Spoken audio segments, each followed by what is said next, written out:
The US military on Saturday shot down a suspected Chinese spy balloon off the Carolina coast after it traversed sensitive military sites across North America. China insisted the flyover was an incident involving a civilian aircraft and threatened repercussions. President Joe Biden issued the order but had wanted the balloon downed even earlier on Wednesday. He was advised that the best time for the operation would be when it was over water, US officials said. Military officials determined that bringing it down over land from an altitude of 60,000 feet would pose an undue risk to people on the ground. China responded that it reserved the rights to take further action and criticized the US for an obvious overreaction and a serious violation of international practice. In its statement on Sunday, Chinese Ministry of Foreign Affairs said that China will resolutely uphold the relevant company's legitimate rights and interests and at the same time reserving the right to take further actions in response. Former President of Pakistan, General retired Pervez Musharraf, passed away on Sunday at the age of 79 at a hospital in Dubai as per reports.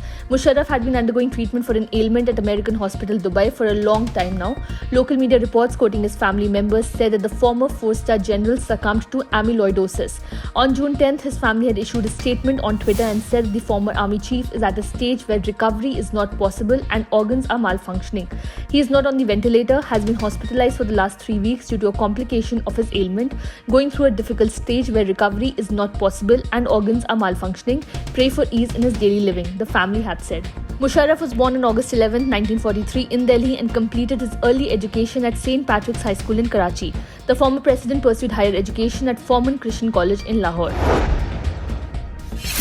The suicide bomber who killed over 100 people inside a mosque in Pakistan's Peshawar on January 6 was wearing a police uniform and helmet when he staged the attack, Dawn reported. Nearly 400 worshippers were present inside the mosque in Peshawar when the suicide bomber blew himself up. The deceased also included 27 police officials. Khyber Pakhtunkhwa Police Chief Muazzam Jahan Sari on Thursday revealed that the suicide bomber was clad in a police uniform and the police are closing in on the terror network behind the explosion. The explosion, which blew up the hall of a prayer hall, crushing doors inside the mosque, was a security lapse, the police chief said, as officers were not able to check him as he was in uniform, the report said. The police, while confirming the severed head, found that the blast site was that of the bomber, said he was wearing a mask and a helmet. They have a fair idea about who the bomber was after matching his head with the CCTV images. It is Pakistan's deadliest assault in several years and the worst since the violence began to surge again in the region after the Afghan Taliban's takeover of Kabul in 2021. More than 160 people have died from the cold in Afghanistan this month in the worst winter in more than a decade, authorities said on Thursday, as residents described being unable to afford fuel to heat homes in temperatures well below freezing. 162 people have died due to cold weather since January 10th till now, said Shafiullah Rahimi, a spokesperson for the Ministry of Disaster Management. About 84 of the deaths had taken place in the last week. The coldest winter in 15 years, which has seen temperatures dip as low as minus 34 degrees Celsius, has hit Afghanistan in the middle of a severe economic crisis. Many aid groups have partially suspended operations in recent weeks due to a Taliban administration ruling that most female NGO workers could not work, leaving agencies unable to operate many programs in the conservative country. In a snowy field in the west of Afghan capital, children rummaged through rubbish looking for plastic to burn to help their families unable to afford wood or coal. South Korea said on Thursday that it has staged joint air drills with the United States featuring strategic bombers and stealth fighters, prompting Pyongyang to warn that such exercises could ignite an all-out showdown. The drills on Wednesday showed the US's will and capabilities to provide strong and credible extended deterrence against North Korea's nuclear and missile threats, the South Korean Defense Ministry said. The exercise, the first by the security allies this year, came a day after US Defense Secretary Lloyd Austin and his South Korean counterpart vowed to boost security cooperation to counter an increasingly belligerent nuclear-armed North Korea. They involved American B-1B long-range heavy bombers and stealth fighters, US Air Force F-22s and South Korean F-35s, flying over the Yellow Sea, the ministry added. A North Korean Foreign Ministry spokesperson warned that the exercise could ignite an all-out showdown, the state news agency KCNA reported. Seoul and Washington's moves to ramp up joint drills crossed an extreme red line. A jury has found Elon Musk not guilty of fraud over a series of tweets in 2018 in which he declared he had funding secured to take the electric car company Tesla private. The tweets caused the share price of Tesla to fluctuate dramatically. Shareholders sued Musk, claiming the billionaire had acted recklessly. Thank goodness the wisdom of the people has prevailed, Musk tweeted after the verdict on Friday.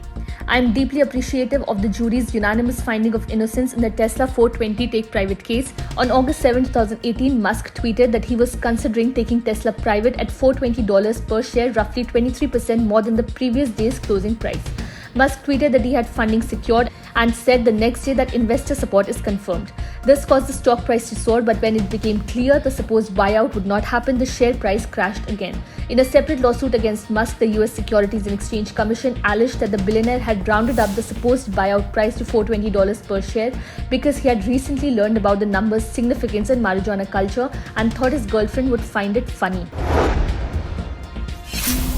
An Arctic blast has swept through numerous parts of northeast, leaving millions of people under wind chill warnings and cities and states issuing emergency warnings.